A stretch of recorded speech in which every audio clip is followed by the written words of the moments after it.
اگر آپ کو قضا نماز پڑھنا ہے تو صرف اور صرف فرض نمازوں کی قضا کرنا، البتہ عشاء کی نماز قضا کر رہے ہیں تو الوتر کی بھی قضا کریں گے۔ غور سے سنیے، اگر کسی وجہ سے کسی کی فجر کی نماز قضا ہو گئی ہو تو وہ 12 بجے یعنی زوال آفتاب سے پہلے سنت و فرض دونوں کی قضا کرے گا، دونوں کی قضا کرنا۔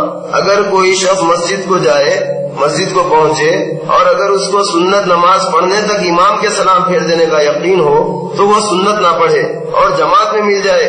جب فرض نماز ادا ہو گئی ہو تو سنت کی قضا نہیں۔ اگر فرض کے ساتھ سنت فوت ہو یعنی فجر کے تو وہ بھی زوال آفتاب سے پہلے اگر آپ نماز قضا کر لے رہے ہیں تو سنت و فرض دونوں کی قضا پڑھنا پڑے گا۔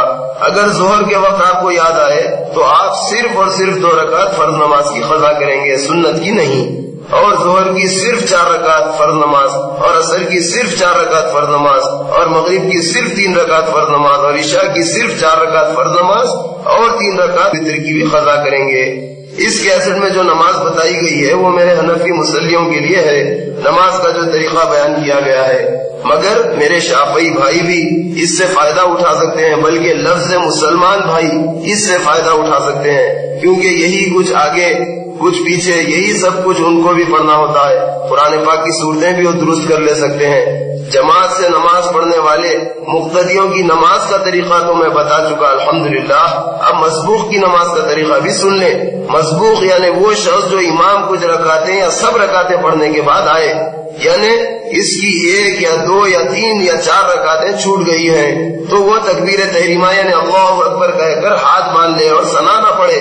اگر امام قرات پڑھ رہا ہو، اکثر ناواقف حضرات ہاتھ باندھتے ہی ثنا پڑھتے ہیں، خواہ امام قرات ہی پڑھ رہا ہو، جو بالکل غلط ہے، کیونکہ ثنا پڑھنا سنت ہے اور قرآن کا سننا واجب ہے۔ جب آخری قاعدے میں امام کے ساتھ بیٹھا ہو تو صرف تشہد پڑھ کر خاموش بیٹھا رہے، جب امام دوسرا سلام پھیرتے تب یہ بغیر سلام پھیرے اللہ اکبر آہستہ کہتے ہوئے اٹھ کھڑا ہو اور چھوٹی ہوئی رکعتیں پوری کرے۔ اب سب سے پہلے ثنا پڑھے، پھر سورہ فاتحہ، پھر کوئی سورہ، اس کے بعد رکوع و سجود۔ اگر یہ دوسری رکعت ہو تو قاعدے میں بیٹھ جائے، پھر تیسری اور چوتھی رکعت پڑھ کر اپنی نماز پوری کر لے۔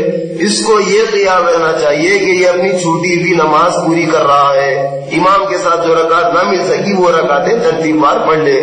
میرے بھائی میری بہن، اللہ کے واسطے نماز پابندی سے پڑھا کیجیے، کیونکہ نماز چھوڑ دینا بہت بڑا گناہ ہے، اور اس خادم کو اللہ کی ذات سے امید ہے کہ آپ ہم 5 وقت کی نماز پابندی سے پڑھ لیے اور اس کے ساتھ اپنی زندگی میں قرآن پاک کو کثرت سے ملا دیے، یعنی بہت پڑھتے رہے، چلے پھرے بیٹھے لیٹے اٹھے دن رات قرآن مجید پڑھتے رہے اور گناہ کبیرہ سے بچتے رہے، جیسے شرک نہیں کرے، زنا نہیں کرے، شراب نہیں پیے، جوا نہیں کھیلے، سود نہیں کھائے، حرام مال نہیں کھائے، ماں باپ کی نافرمانی نہ کیے، تو انشاءاللہ بخشش بہت آسان ہوگی انشاءاللہ ثم انشاءاللہ۔ اللہ تعالیٰ اپنے گھر کعبۃ اللہ کو آنے کا موقع دیں گے، وہاں اگر پہنچ جائیں تو وہاں بھی کثرت سے عبادت کیجیے، دعائیں کیجیے اور معافی چاہیے، اور جن کی نمازیں چھوٹی ہوئی ہیں قضا بھی پڑھیے۔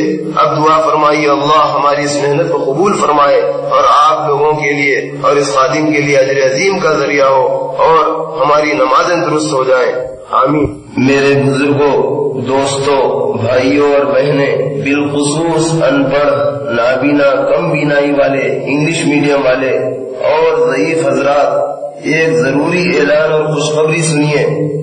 کیا کبھی آپ نے قرآن مجید کے معنوں میں غور کیا ہے یا صرف عربی قرآن مجید ہی پڑھتے رہتے ہیں؟ اللہ تعالیٰ کا ارشاد ہے افلا یتدبرون القرآن، کیا تم قرآن میں غور نہیں کرتے؟ غور کرنے کا سنہری موقع، ہر مسلمان کو چاہیے کہ قرآن مجید کو پڑھے اور اس کے معنی میں غور کرے، سمجھے اور اس پر عمل کرے، اور آپ چاہیں تو صرف 15 دن میں پوری قرآن پاک کی صحیح پڑھائی سنتے ہوئے معنی بھی سن لے سکتے ہیں۔ اللہ نے اس خادم القرآن کو توفیق عطا فرمائی اور اپنے فضل و کرم اور بے انتہا احسان سے اس خادم القرآن کی آواز میں مکمل قرآن پاک میں ترجمہ رکوع بہ رکوع ریکارڈ کروا دیا ہے۔ 1.5 گھنٹے کے 30 کیسٹ، ایک کیسٹ میں ایک پارہ میں ترجمہ رکوع ترجمہ ریکارڈ کیا ہوں۔ اس کا ہدیہ صرف 850 روپے میں فون کا بیگ آج ہی حاصل کریں، آخرت کی فکر کریں، گھر میں قرآن پاک پڑھنے اور سننے کا ماحول بنائیں، گھر میں اللہ کی رحمت نازل ہوگی۔ جزاکم اللہ خیر۔ السلام علیکم ورحمۃ اللہ وبرکاتہ۔